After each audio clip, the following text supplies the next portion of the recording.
popularity is the slutty cousin of prestige. That's one of my favorites. That line. Yeah.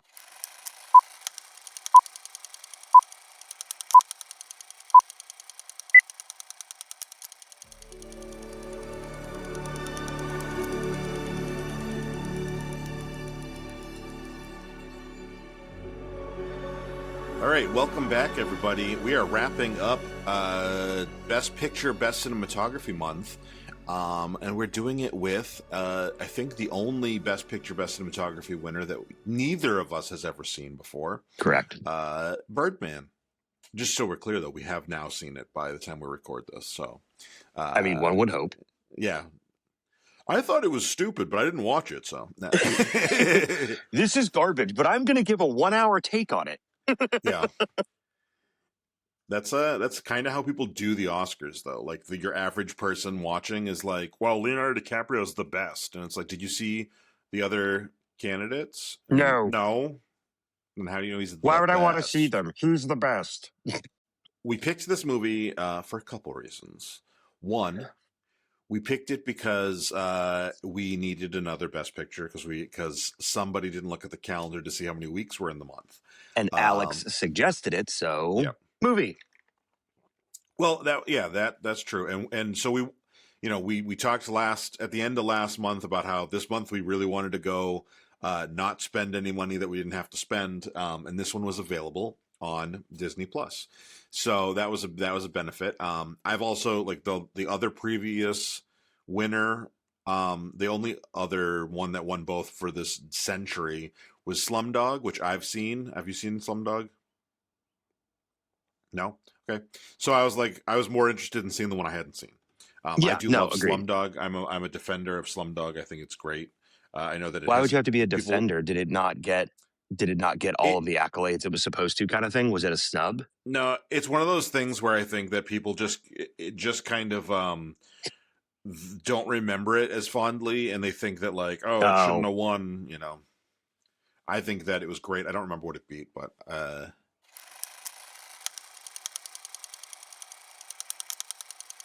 So we're on to Birdman. Our focus on this episode is going to be camera movement, because we are, this whole month we're trying to focus on some element of cinematography.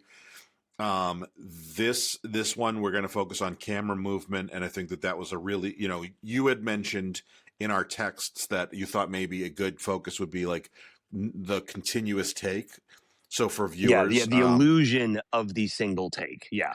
Right. So for viewers, this movie appears to be a single take, or is one fluid motion. I would say that, like, I liked the fact that it had that premise, but it didn't really try to, like, trick you too much. Like, it was clear. No, it all was like practical. Right. But I've seen other movies, like, where they did it and you're like, oh, well, there's a very clear cut there. And, like, this movie, or there's a clear, like, 1917, which I like. 1917 does the same thing, but it tells the story over the course of, it's supposed to be real time. This movie doesn't take place in real time while doing the continuous take. So it takes place over several days. Okay. Sorry. So the illusion is good enough that you think it's all one take, but you're right. There are multiple days that this takes place, whereas 1917 is literally, like, it's supposed to appear hour by hour to be. Right. Okay. Right. And so when you look at this, like, one of the things that I liked that it did, so that it wasn't taking that gimmick too seriously or holding that itself too tight to that gimmick to the point where it suffers in the story. Like, there's a point where we see, they use, like, FaceTime and screens to interrupt the take without really interrupting the take. So, like, at one point we see it go to a TV that's at a bar, and it, like, zooms in so it's perfectly on the screen, and then it blends, and then you zoom out and you're in a different location. Mm-hmm. And so it's not, we're not supposed to believe, like, oh, we're following the whole way through. It's just to keep that kinetic energy more than it is to trick us into thinking we're watching, like, you can't put, like, a clock timer at the bottom and be like, Yeah. you know, so Energy, yeah, energy is a good like catch term for what this film does, yeah. because considering how much drama or how much like real life grit stuff is going on, the Yeah. the energy and the ones that I liked the best, and this is probably because I am more of a casual, becoming a better film fan or critic than you, is when the set was used to wipe the screen. Mm-hmm. So there were multiple times, and I made notes of my favorites where there would be motion, actors would blend into the background, it would pan or tilt over something, and that would be essentially your wipe to the new scene. Mm-hmm. And it was always done so just fluid, but also with such like it was such energy, as you mentioned, and like I've seen films where the scenery's put like dead in front of your face and Yeah. it moves so quickly because it's so much in the foreground that because it's in 24 frames, it does that juddering thing. Mm-hmm. And that takes me out of a lot of films. And sometimes it's just because the camera operator has no way to move around the set. And then other times it's more purposeful. In this film, because all of the scenery that was used to wipe, Emmanuel Lubezki, who's the cinematographer for this film, Yeah. it was always just far enough that it played nice with the frame rate, and it Right. was smooth enough on the screens that I was looking at. And I turn on 3.2 pull down, which is 24 frame mode or film mode on my televisions and my monitors. I turn all of them on when I watch a film because judder drives me nuts because I watch almost everything else at 60 or 120 frames. Yeah. So for this, it was all lots of like there was lots of attention to how it's going to appear on screen, and Emmanuel Lubezki made sure that it all looked fantastic. And if you've seen his other work, like Revenant, one of my favorite films, Burn After Reading, Amsterdam, Birdcage, what's this one? Children of Men. These are other Oh, works that he's Children of Men, I love. Yeah. yeah. So same cinematographer on this. Birdman for me is one of the cleanest examples of style being the substance. Mm-hmm. So it's one of those best examples in my adult film life because the story is about ego, it's about performance, it's about panic, it's about relevance, and that unbroken flow style of filming where it all appears to be one take makes every humiliation of Riggin feel like right then, right now. And if you've ever experienced anything that he has or his character has, you you have no choice but to sit with it. Yeah. Like you just have to sit with it. And the way that look, I'm not a not fan of Michael Keaton. I know he is a multiple time award winning actor.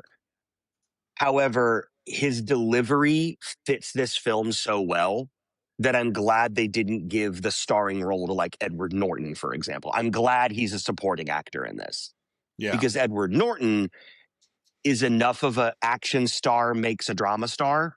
To me, Edward Norton is more of an action actor, and his serious work never hit me as well. Keaton's does, but Keaton can't make eye contact for the life of him in this film.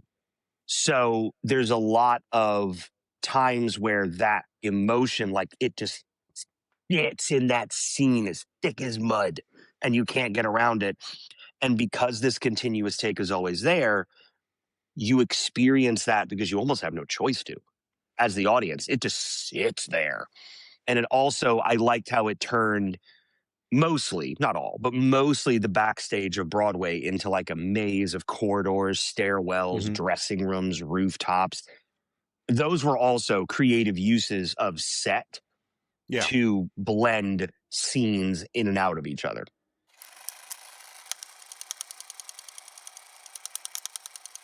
All right. So the movie is the story of an actor, what's Riggins' last? Thompson? Regan Thompson.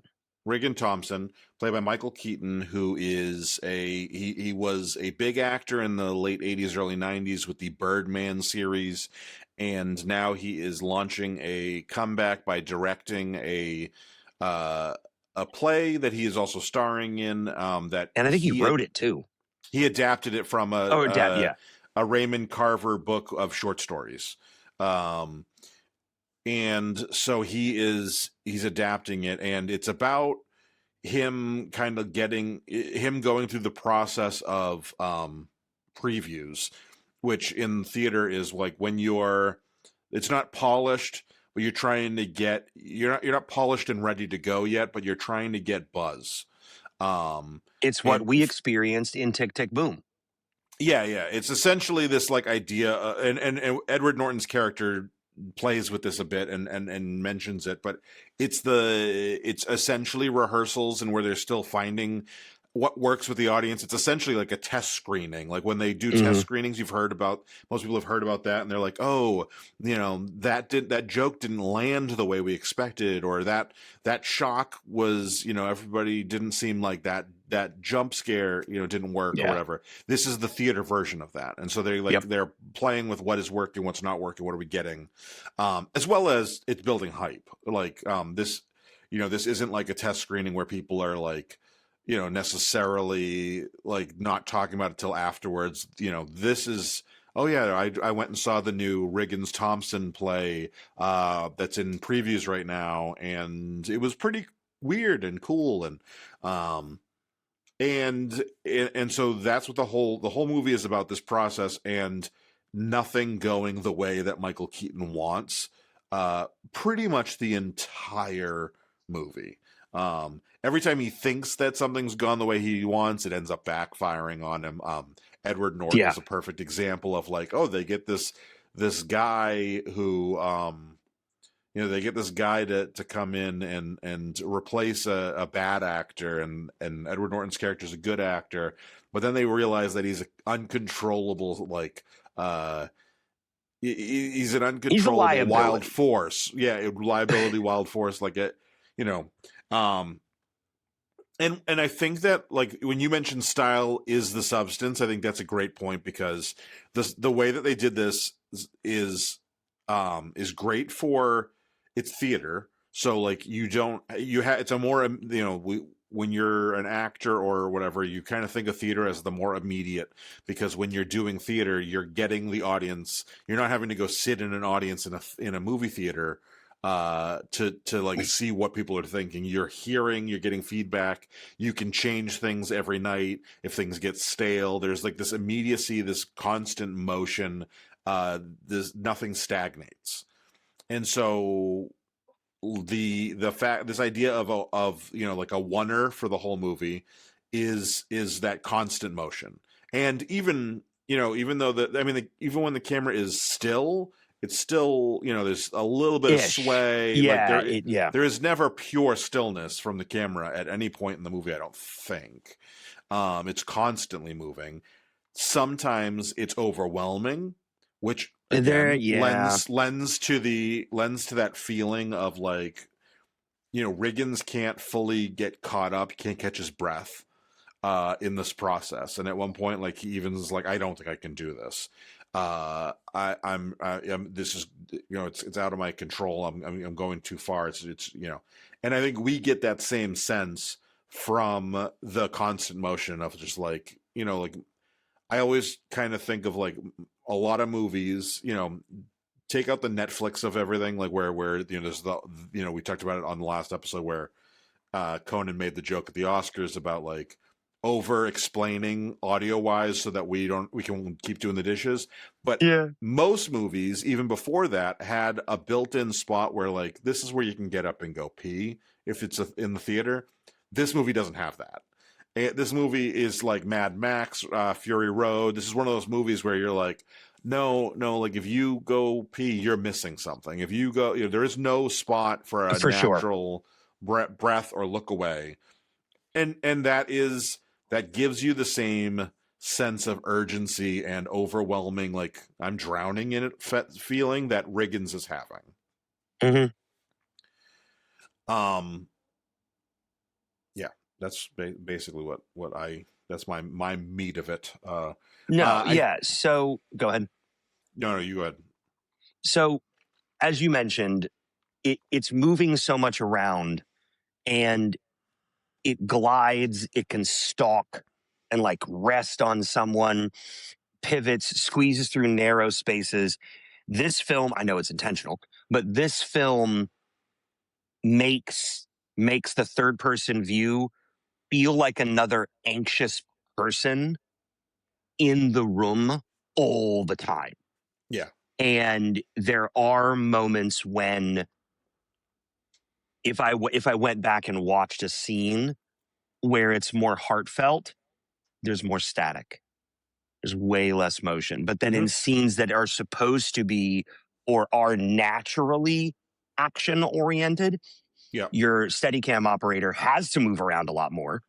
Yeah. So there's going to be a lot more natural sway. But then at the same time, a lot of that's probably stylistic Yeah. because it is a scene with action, with drama, with something going on. So there's going to be a lot more, not panning necessarily, but just a lot more not static, right? Right. And sometimes it feels subjective, almost like Riggins' consciousness. Yeah. Sometimes it pulls back and watches him, kind of like the Birdman character may be. Because this entire film has this schizophrenic, hallucinated, but is it really there? Voice of Birdman, which Right. was Michael Keaton's, as you mentioned earlier, like star role. Yeah. Think the So best way to explain this to an audience that has not seen this is think about like the Deadpool movie, but in costume Deadpool is talking to out of costume Deadpool the whole time. yeah, talking to And Ryan Reynolds. they're talking to Ryan, thank you, talking to Ryan Reynolds directly because it's clearly not even the actor just in the suit. And I'm not sure, we'll get to this later. I'm not sure why the the force was something that they thought they would give Birdman. So his ability to like point at something and make it explode or rotate that cigarette case, like I never saw a purpose to any of those besides Okay. just action.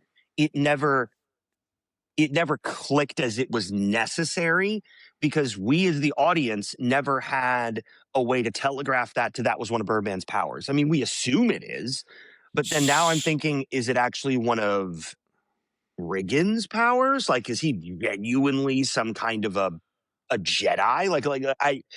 No. We'll get to that in hot takes, but that was something that was the only part that would take me out of this like perfect artistic one take feel.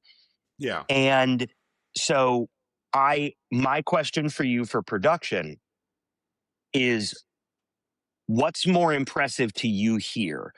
The movement or the fact that it rarely felt random? I think that I've seen this gimmick of like the one take film a few times. So, or I guess it's 1917. It wasn't one take or one shot, but it's in real time. Is the Saturday Night Live movie from a few Oh years yeah. ago. So I've seen that like concept, right? Of like this high pressure. And I think that while I liked 1917 and I liked Saturday Night, I think it's called Saturday Night. I liked both of those. I think that this uses that like concept better. And I know that Saturday Night doesn't do the one take, but it does essentially do the real time thing. The Mm-hmm. reason why I think this works better is they really They don't hold themselves to any limitations from it. They don't like, you know, like 1917 is great, but there's a couple of spots where you're like, this, like, you know, like you went into a dark black spot for a minute. There was only one spot in this movie where I noticed that, where it was like, Okay. oh, yeah, Where it went like almost full black. Yeah, yeah, right. good point. And then I think that what this does is it's like, okay, well, we want to show it in that sense because, you know, the course of a month or whatever the previews are, you know, time frame wise lasting, like, feels this way, but we don't want to have it be the 90 minutes before the show opens Okay, or yeah, anything like yeah, yeah, that. We yeah. want to show this bigger story. So, like, how do we play with that? And so when we get into the powers, I think that the powers do a couple things. One is they help us see Riggins' breakdown. I know you want to do this in hot takes, but I don't think it's a hot take. So, I think that they show Riggins' breakdown. So you're about to tell me it's purposeful, not a hot take. Yeah. Okay. Yep. I think they show Riggins' breakdown, and they show how he's perceiving his own breakdown, and which is interesting because we are the opening shot is, I mean, after the title, the really cool title credit sequence. After that, the opening shot is him floating, is sitting crisscross applesauce, floating, levitating in the air, and then the his camera tiny goes, whities, just yeah. It starts like a FaceTime, you know, ring starts going. We cut over to where the phone is lit up, and then we come back, and he is now standing, and he walks over to it, and so, like, for all intents and purposes, we don't, you know, at this point we're like, okay, he was levitating, what's going on? And we don't know that the breakdown's already begun. That's what that is now. Like, upon rewatch, that's what that will tell you, is the breakdown's already begun. As we go further in and you see more of the powers, especially the scene where they become more destructive. Now that you said that, that's a good point. So, I'm tracking with you now. When he becomes more, that scene where he's destroying everything, he's just like, yeah. We see that, and then it cuts to Zach Galifianakis, who is his lawyer, manager, producer, whatever he's supposed to be. He's all of the things, and apparently his friend too. Yeah, like we cut to Zach Galifianakis, and then we come back, and when we come back, we now see it from Zach Galifianakis' perspective, is that Riggins isn't doing this. He's throwing and smashing things with his bare hands. Oh, shit. So we're seeing... oh, my gosh, I see it now. And so they're doing that, and that's how they're able to get us... That's how they're able to show us, like, his perception of his own. He's like, I'm above this. I'm too powerful. I'm too good at this, and I deserve more respect. Shit. And then we kind of see the real version. And then the other thing, as far as getting, I see it. Now oh my gosh. Yeah, as far as getting past the getting stuck in one, you know, time and place in 90, you know, it was 2 hours, so that we can have some movement around and stuff and have it realistic. We see the scene, you know, like the best example is the scene where he wakes up on the step of the building. And it's like, okay, well, after he gets the pint of whiskey from the bodega. Yeah. Right. How do we cut through time with this same, like, one shot motion, and not break that one motion, but get across New York City in a way that doesn't interrupt the speed and flow of the movie? So we see him fly, like, literally fly. So it becomes it's a visual metaphor for everything, kind of. And I think it really fills in a lot of gaps, in the sense of, like, you know, let's keep the motion going. I don't think that there's any point in which we're supposed to, maybe that first shot, but after, pretty quickly, I don't think we're supposed to take it seriously. Even when he's, like, rotating it looked like a cigarette case or something. Yeah, the cigarette case. He just goes, it's like he's not even, it's like, I'm not even thinking about my hand. I'm rotating, you know, you've done something. I'm willing something. Or, like, you know, we've all fidget spinnered, right? Or done, like, a fidgety thing, and you're like, okay, well, the thing that I'm focusing on isn't necessarily my fingers. This is my AirPods case. I'm always So like if I was going to show this, visually what I'm concentrating on, it would just be not my fingers, this rotating, right? Like Yep. in the air. And so I think that that's what it is it's showing his focus. And Now, I like it. Yeah. yeah, after you described it that way, I'm now putting together that in Riggins' head, he is this hugely otherworldly, powerful person. But then you're right. When it cuts to, or sorry, not cuts, when the perspective changes to how Jake is seeing him, Zach's character, Yeah. you now see him physically picking up things and smashing them in his dressing room.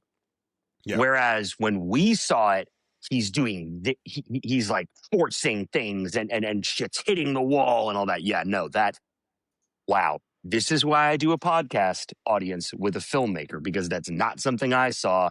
My cursory understanding was, I mean, yeah, of course he's powerful. He's a superhero.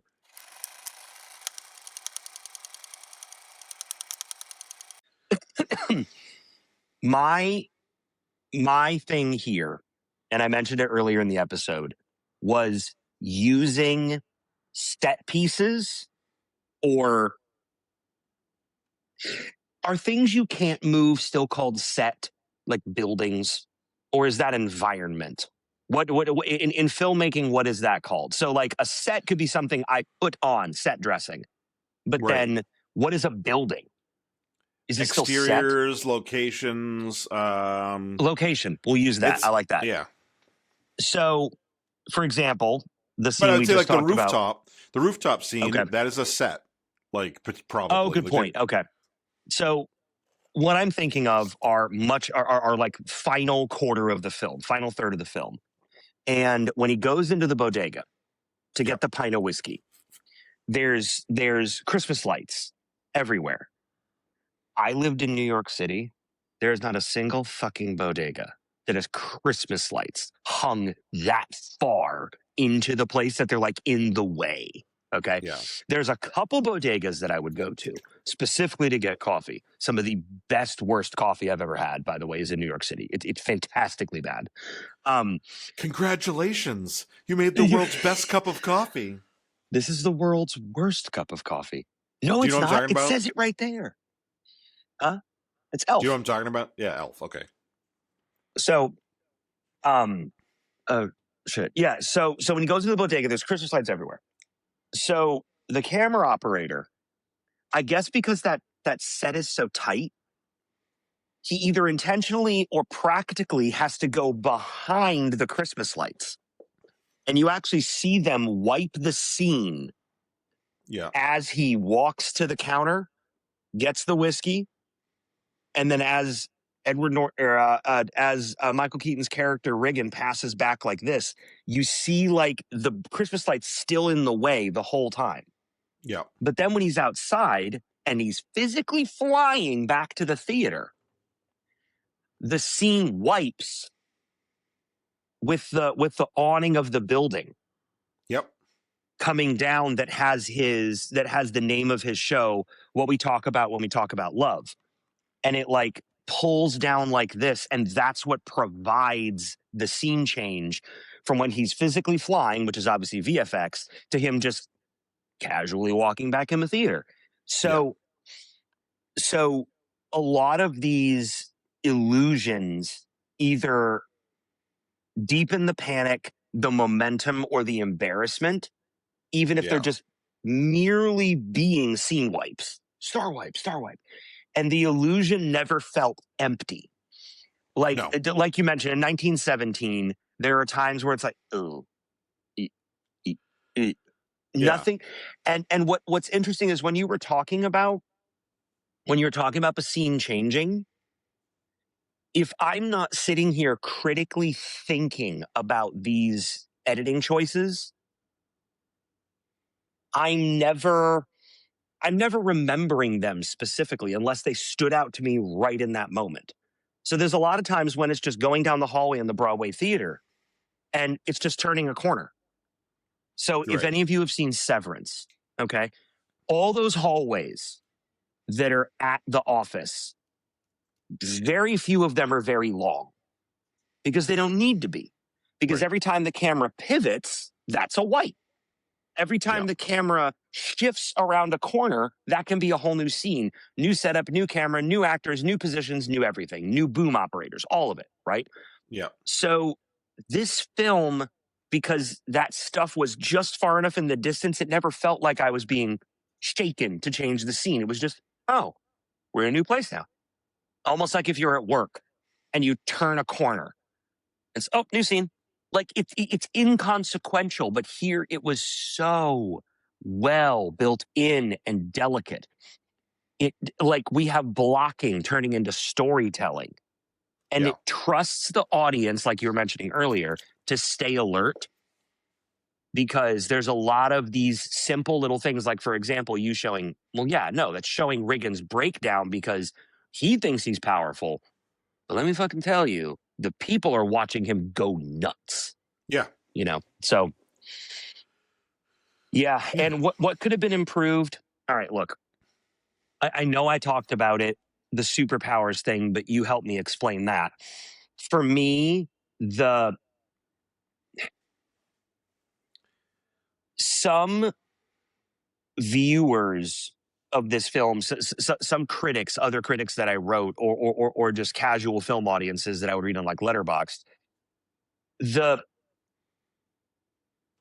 let me think. Some of those people, they didn't quite sit in the film because its formal control can feel like almost too polished to be a story about a dude falling the hell apart. Yeah. So there are some moments where we're both in our 40s. So a lot of these emotions we've experienced. Someone younger, or someone who's never been married, or someone who's never had a serious breakup or get separated that have children, there's a lot of these moments that if you haven't experienced them, this can feel like a story within a story, but not in a good way. Yeah. It can feel a little aggressive, or a little in a way that you can't connect to the film. Yeah, absolutely. I didn't have that problem. But I get that some me people either. would, And that's what I'm saying. At our age, we've experienced just about everything that's here, or we are close to someone who did. So we have like a firsthand kind of experience or understanding of it. I'm still I waiting can to see a experience teenager. success, but yeah. Yeah. Okay. Nah, you have. Shut up. So I can view a teenager or a 20-year-old not really, like, I can see them looking at that scene and thinking, I'll never talk to my ex that way, or that won't be how that goes. I can, because I can feel myself saying those things. Yes. Yeah. Okay, so for me, I talked a lot about what I think you got right, but I will say, like, I think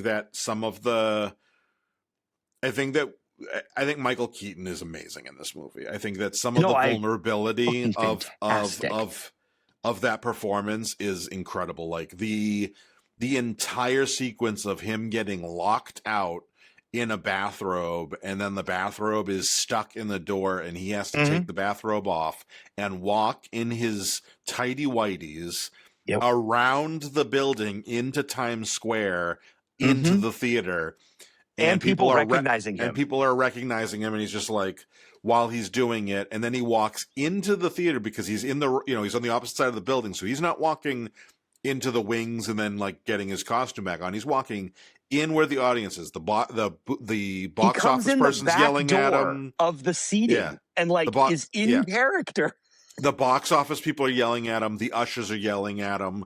And then he just walks into the actual theater from behind the audience and is like, he's supposed to have a gun, so he's pointing his finger.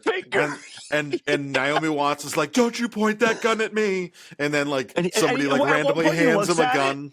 And then just goes back to And I will tell you that if I was if I was going to see a play and that happened, I would be the first person on my feet clapping and giving it a standing ovation at the end of that show, because I'd be like, holy fuck. Like, because when I was in theater, I loved the idea of that like interactive, weird, like theater experience. The avant-garde theater experience where, and my family, acted in a couple of shows like that. They did a lot of Gilbert and Sullivan shows, and those writers were some of the more famous people that had actors in the aisles, like on purpose. And it was always usually during a musical number because Gilbert and Sullivan does musicals, but it was still breaking that wall of actors are on stage and you are in the audience and there is a division here. Yeah. What you just mentioned really clicked for me. I remember so many times where I wasn't sure when he was about to actually shoot somebody. Yeah. I was never sure when he actually was about to harm himself or someone else. Yeah. There were so many times where the way this was written and the way Keaton and Norton acted, there were a lot of moments where I was, okay, the table read is a perfect example.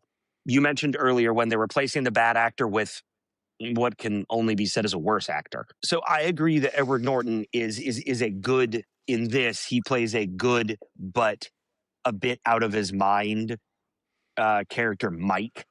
So at the table read, this is early in the film. He plays like a caricature of what like theater douchebag, like true theater douchebag. Like I'm sure these people exist. Like I am a real thespian. I am a real theater professional, but I'm in my 50s. Like that kind of guy. Yeah, you're a film actor. You're just coming here to like feel like valid for a few. You know, like he just has that like air of like snobbery about him. And you know, I'm with that. And there is even moments like at one point Emma Stone says something about can you get it up for me? And he goes, no. Oh my God. Or she says, do you want to have sex with me or can we have sex or something? And he's like, I don't know that I could get it up for you right now. And she's like, what? You just got it up on stage? And he goes, I can always get it up on stage. Yeah, I loved how like yes, I can do anything on stage. Anything on stage. I thought you were lying. I was on stage. I remember that too. So audience, Edward Norton posts up a hard-on that can take a building down in the scene, and that's actually a fantastic scene because Michael Keaton notices that he is fully bricked up in the middle of the performance, and he's like holding the fake gun, and he's like, like he breaks character for a second. He's like, what the fuck? What? So right for me, like the table read was my big one. So Edward Norton's massive dong was definitely part of it. But for me, that first time where the cinematography and that single take helped provide illusion for me was when they're doing the table read and they're trying to replace the bad actor. Yeah. It was difficult at first for me to know when those characters that were sitting at that table were rehearsing lines and when they were bitching at each other and criticizing each other. Mm-hmm. Like there was so little of a clear delineation between we're rehearsing and I'm criticizing you or I'm asking for something different or I'm wanting, like when you and I do takes for the film we're making. Yeah. There are so many times where you'll be like, you'll be doing lines in your head or I'll hear in the monitor, you're doing like pre-talk to yourself, but then that could have just as easily been the take, right? Yeah. So there's moments where... Well, and sometimes I talk to you in kind of in character still. Well, I'll be like, like I'll be doing the line and I'll fuck it up and I'll be like, and that's like why I fuck this line up every fucking time, you know, like, but I'll be in character. So like, I get it. Like, yes. Okay. So the table read was a big one for me when I wasn't sure when they were criticizing each other, really talking to each other. And those are the scenes that are so well blended into the film Birdman is when especially the scenes where they're acting. Like, for example, in the end, when he has a real 1911 with a loaded magazine, and we think he kills himself, but instead he just blows the nose clean off his face and gets a horrifically bad one to replace it. Like, it's bad, guys. It looks so much worse than Michael Keaton's real nose. Actually, it looks more like the Birdman nose, which is probably intentional. So Yeah. For me, what it could have done better was the audience not quite being able to connect to some of the more mature or life experience portions of this film. Right. And also, if you're a little more of an aware audience the way Mike is, you notice some of these filmmaking methods that felt a little rocky, like some of the transitions. He can see them. As I mentioned earlier, audience, I just forgot that some of them existed. But if I went back and watched it, I could be like, oh yeah, look at that, the building moved, or oh yeah, they turned the corner, or wait, Yeah. did I that camera just pan super fast out a window? You know, like that kind of stuff. I saw them, but I admired them. And you keep in mind that, like, No, absolutely. that this But for me, is they went into the background. Like for right. me, when I go to work today, I'm going to turn a corner, and I'm just going to turn a corner. It's going to be nothing to me. But Oh yeah, that's a yeah, scene change, you know. yeah. This is the first kind of one of those three movies that I mentioned where that it does that, and it does it really well. When Really like well. I like 1917. I don't want to shit on 1917, but like No. 1917 is noticeable and slightly jarring when it happens. This to Yeah. me was more artful, and it's like with 1917 you had this before it to kind of to play off of, but Okay. Okay. No.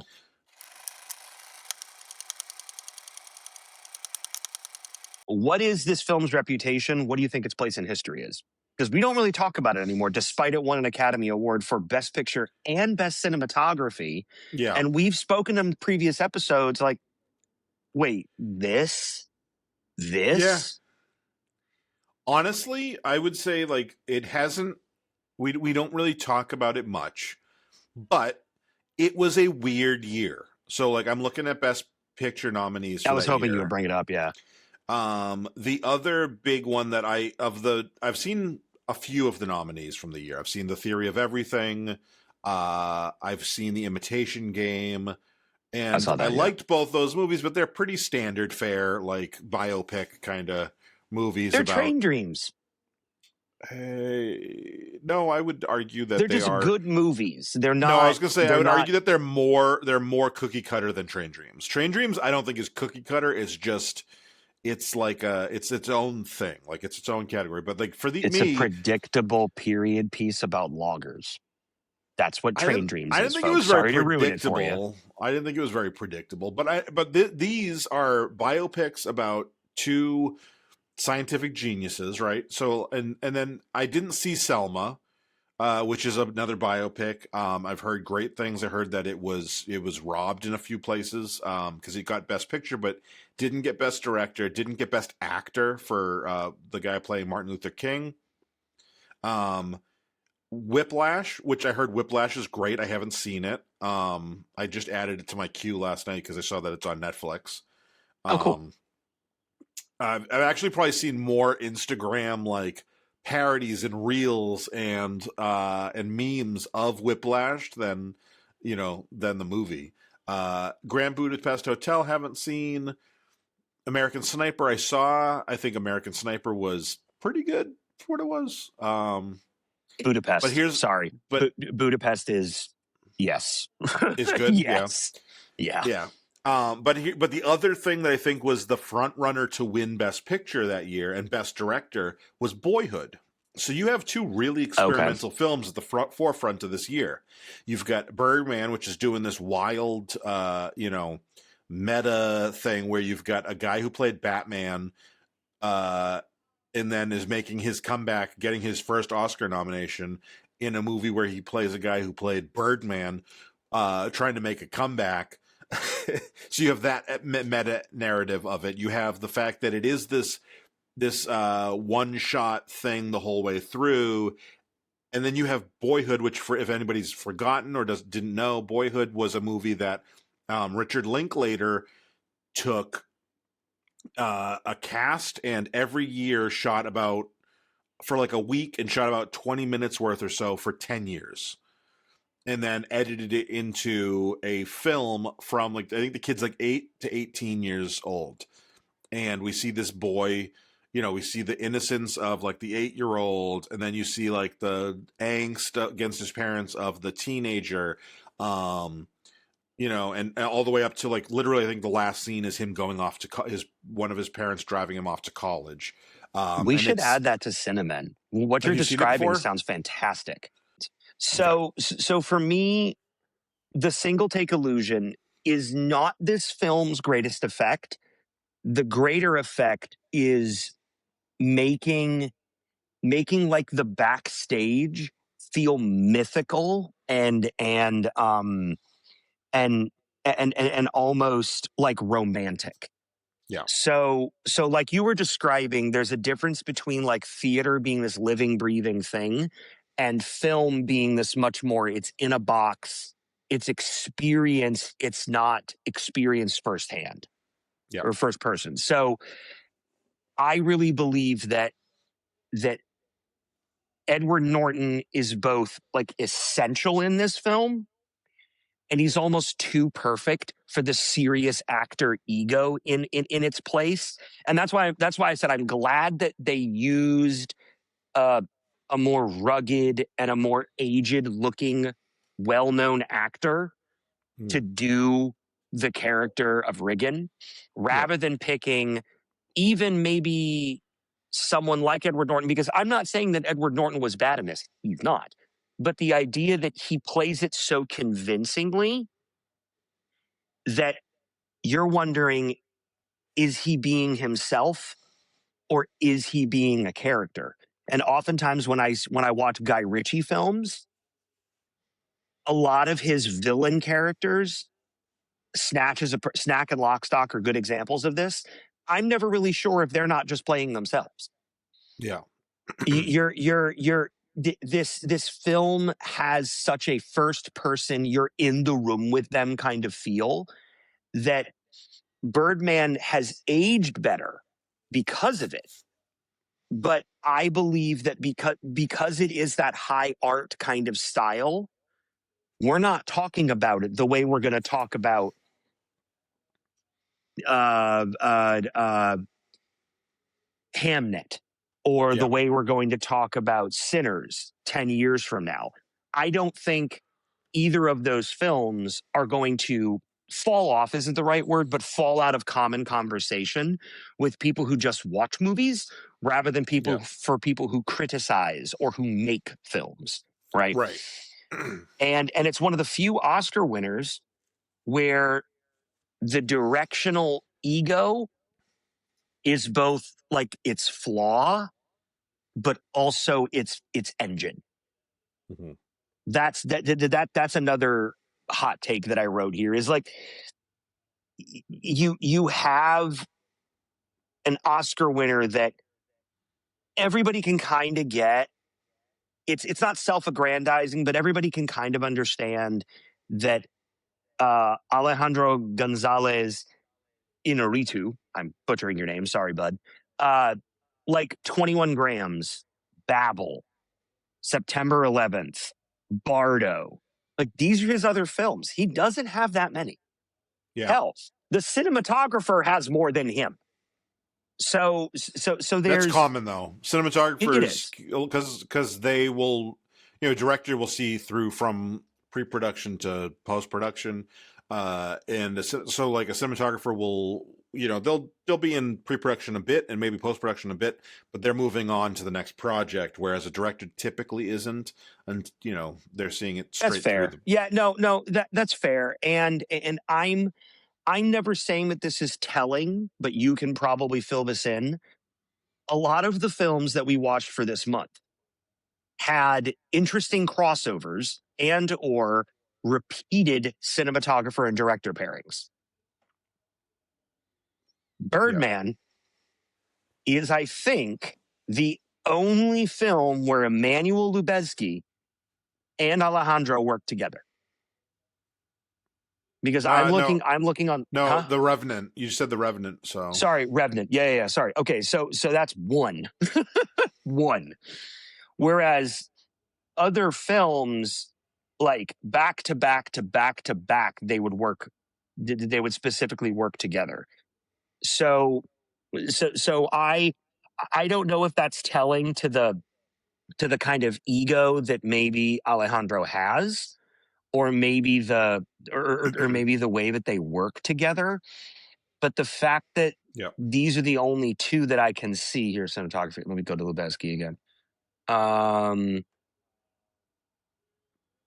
Yeah, outside of the Revenant, that's where it stops.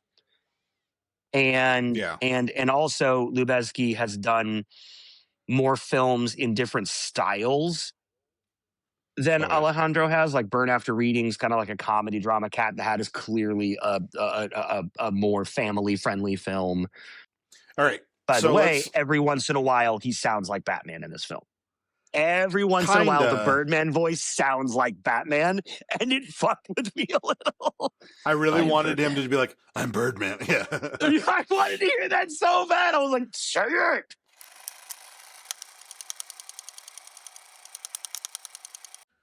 Do you recommend the film? Yes. Yes. I think we've only had one no so far on that Yep. There is question. only one need for one no. And if you Yep. watched our previous episodes, put in the comments what the title is. Yeah. We know And you watched it's a till the end. If you, controversial take too for us to say no it on that is one. not controversial. It We've talked is. about it's the film that you say you like when you don't No, like that so thing. many, so many people have like been like, you know, they haven't watched the episode, but they've told me like, you don't like that movie. I'm like, no, it sucks. It's No. terrible. No, not only is Um, it terrible, but genuine ratings are terrible. So why do you all like a bad film and don't use The Goonies as an example of this? Because The Goonies is a better film. Anyway, yeah. so All right. yes, So I recommend it. What are your ratings? okay, my ratings are for fun. I actually gave this one a better fun and watchability than I did quality. So to me, it was very. I mean, it was an 8 on fun and watchability Mhm. because I thought that like it keeps moving. It is that stressful like vibe of like where you're like a lot with him. But I also think like it does keep moving. There are funny moments there. It has similar to the last couple weeks. What I've said with the other best picture winners is like it does give you that palette of emotions of like Yeah. I laughed. I felt the pain. I did all those things. So I thought watchability wise, it was really good. The only reason it's not like a higher rating for watchability is I did think some of the dialogue was cringe. Mostly Yeah. Okay. Emma Stone's character and her dialogue with people, and I think she's a great actress. She was good in it, but the dialogue is like, ooh, that doesn't feel great. And to me, it was like Yeah. Okay. there was a like 6 or 7 year period there where there was a lot of that going on in best screenplay winners, like Honest to Blog. You don't know what I'm talking about when I say that, do you? No. Like Juno, that's what I went. the Juno won best screenplay, and there's the line "honest to blog," and then Juno's a uh, fantastic film. the dialogue. The dialogue in the first 20 minutes is fucking atrocious. It's Um, supposed to be. that's what everybody says. That's No, no, no, no. I'm pushing back on that. Elliot Page, the way they deliver lines and the way that this was written, it's supposed to be bad and cringy and awkward and high school so unsure teenager. Like all of that fits the film. Emma Stone seemed out of place doing cringy lines. I agree with that. yeah. Okay, so Diablo Cody is 6 years older than me. Elliot Page is three years younger than me. She was writing what it felt very much like what a Gen X thought a millennial would sound like. That is what it reads to me as I that dialogue. okay, I can agree with that a little bit. And I haven't seen Jennifer's Body. I haven't seen Lisa Frankenstein. I haven't seen Young Adult. Like other films that were written by Diablo, I haven't seen any of those. Yeah. So I'm not like hating on the movie overall. I think after that first 20 minutes, basically once she tells Michael Sarah, I'm sorry, I say she meaning Juno, I'm not trying to misgender Elliot Page. I'm talking about the character of Juno. Once they talk to Elliot, once they talk to Michael Cera about being pregnant, it moves forward better from that point on. But that first 20 minutes, I remember, like, I saw it in theaters 3 times. And by the second or third time, I was like, Jesus Christ, this is like ear piercing to hear these fucking lines. And then to watch it win Best Screenplay, I was like, oh. Birdman also won Best Screenplay. I did not know that it got Best Screenplay. I can agree with you, but I can also understand its purpose. But you as a filmmaker can see a little bit of discrepancy where, no, it's bad. It's not bad on purpose. It's not in place on purpose. It's just objectively bad. I didn't see it that way, but I'm more of a casual film watcher than you. Yeah. So you gave it a 7. Sorry, I 8. gave it an 8. Yep. And then what did you give it for watchability? So my fun and watchability, I agreed with you. That's why they're both highlighted green. I gave it an 8 as well. You cannot like more artistic avant-garde films, and the avant-garde one-take style here fits the narrative, but it also fits the feeling of the film, like that. We're stuck here, anxious, tight hallway. Like it fit all of that, and the cinematography served it. So for fun and watchability, it's an 8. Like nothing felt like a drag, but then when it held and paused, I gave it its room to breathe because I understood why it was doing that, and it added dramatic feel to the scenes where there was more static motion. Yeah. Yep. All right, and then quality, I gave it a 7. I thought it was good. I think there was room for improvement in, again, dialogue, which I think, screenwriting does count as quality for me to some extent. Mm-hmm. I think that I thought it was actually more fun and like watchable than I was expecting. I agree. But yep. I didn't. While I think, I think that the acting was mostly good. I think that there were parts where, because of the style, I actually think a lot of the acting felt rushed, and a lot of that felt. And I get it, like there was just something there. I can feel that. It kept it going fun wise, but it made it feel like other than Edward Norton and Michael Keaton, I didn't feel like anybody got to give a really good performance. No, and you have some really amazing actors. Yeah, I wanted to see more of his X, more of the depth, and I also I wanted to see something happen with the critic. Yeah. Yep. So there was never a time where the critic got a lot of like screen time or conflict with Riggin. I wanted to see that because that felt like a perfect arc.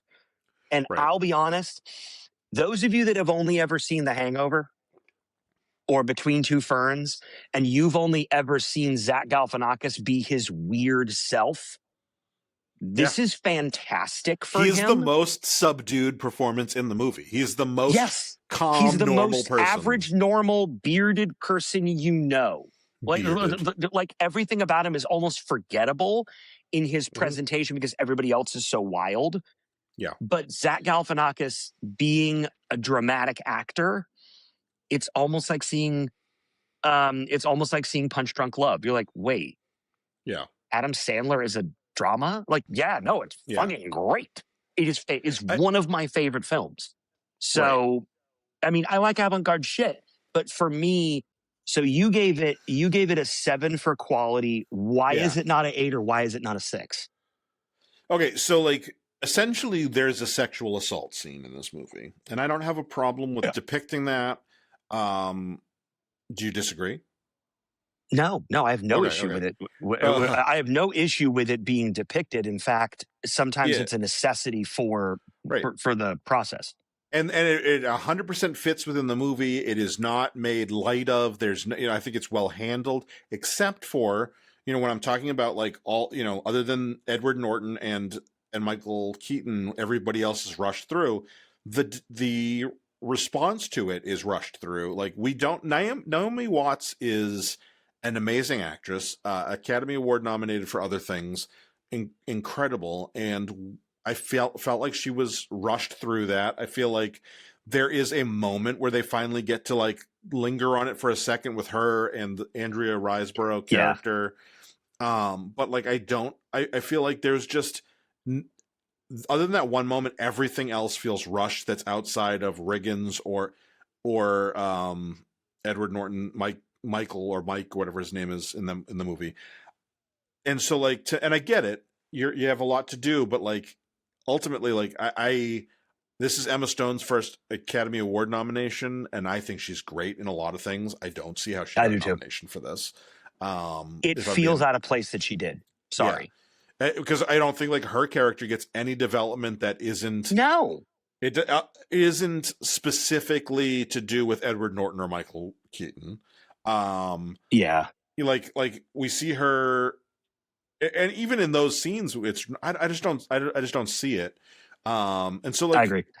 ultimately, I just thought, and again, you get 2 hours. It's literally an hour 59 for this movie, which was great. This ended up being our shortest movie of the month. But like and it was tight and it was watchable for that reason, but there like if I'm going to be critical, yeah, you rushed over the what I would say are the two next biggest characters. Didn't feel like they got anything basically. Yeah. Okay. I And can even agree that Andrea Emma, Riseborough. huh? Andrea Riseborough's character, I feel like got rushed too. Like we know nothing about her except that she's Riggins's girlfriend and that she may have been pregnant. And then Yeah, that you're she's not right. pregnant. That didn't get its time in the sun either. I Right. agree. And it feels like all those things are integral enough. They're not like, it's not like we're Yeah. trying to find out what Zach Galifianakis's wife and kids are doing while he's off at work. We're not like going Right. really deep. We're talking about like things that are literally happening on behind that stage, like while they're there. It just felt like they got nothing. And I get, from the concept of it, and it's a little more theatrical than it is cinematic in It is. storytelling. I get all of those things. But to me, ultimately, it felt like if I watch this again, I'd be like, yeah, but what the fuck is going on there with Emma Stone? Yeah. Like we know that she went to rehab. We don't know how long it's been. We don't know like what is the deal, because there's the part where it's like, well, it's just pot, and like I get that a lot of people feel that way, but like there's little things sprinkled in and then nothing to explain them or to Yeah. give them context in any other way. I can agree So with that. yeah, so I mean, seven's not a bad rating for a No, best no, no. picture. For a best picture, I and again, having from what I've seen of that year's movies, not I would probably pick this or Boyhood of those, but I didn't see all of Okay. them. But yeah, it's good, but it's not great. Agreed. So for me, I'm with Mike on fun and watchability. It's an 8. Without a doubt. The method of cinematography, the one take illusion fits the narrative, it fits the scene, it fits the character development, except for the ones that didn't get their time in the sun. Um, where I disagree with you is the 8 on quality. Here's why. I didn't see any of the other nominees that year. So for me, in a capsule, which if you look at my Yeah. ratings specifically, they're much more in their own little capsules than yours are because you have a larger breadth of stuff that you watched. Um, I'm saying it's a 8 and not a 7 for quality because even the actors, okay, good example. If we got more story development for Emma Stone's character, or if we got more development for the critic, other than like maybe the 20 or so minutes that she's ever like focused on. She's in scenes longer than that, but focused on about 20 minutes. It would lose, I think it would lose some of what the film is supposed to be, which is it ain't about them. It's about Riggin. Right. And when it's not about Riggin, it's not advancing. So I said 8, not because you couldn't have developed these characters more, but because overall developing them would lose the focus of this film is about Riggin falling the hell apart. So I can want to see it as an audience. I can want to see it because, ooh, it'd be neat to see how they interact with each other. But in the end, I don't think it would make enough of a difference. How about that? Right. Because it would take too much focus away. And it would also, sometimes padding ends up being edited out anyway. And that could be what it would feel like. So overall, for Oscar month, if we start with Last Emperor, this film is a shade worse rating than Last Emperor by only a half a point. It's above Titanic by a half a point. And it's under Oppenheimer by a half a point. But obviously, denouement wise, for the best of our month, go see Lawrence of Arabia. I know Mike said it's like a 5-hour commitment, and it truly is if you don't watch it at home. But it is it is absolutely worth it. And if you can see it in theater in its original format. So go search for the large format screens in your area, or go search for an IMAX screen. Find when they're doing Lawrence of Arabia next. Just go see it. Try not to look at the eyeliner too much. But I'm telling you, go watch Birdman instead of Titanic. There's my hot take. Go watch Birdman instead of Titanic. Titanic is a technical tour de force. The way that film is made, I get it. It's fantastic. Go watch Birdman and have something else to talk about at your next party. Instead of go watch Titanic and have no one want to hear what you have to say because everybody's seen it or cried over it. Everybody's seen Titanic.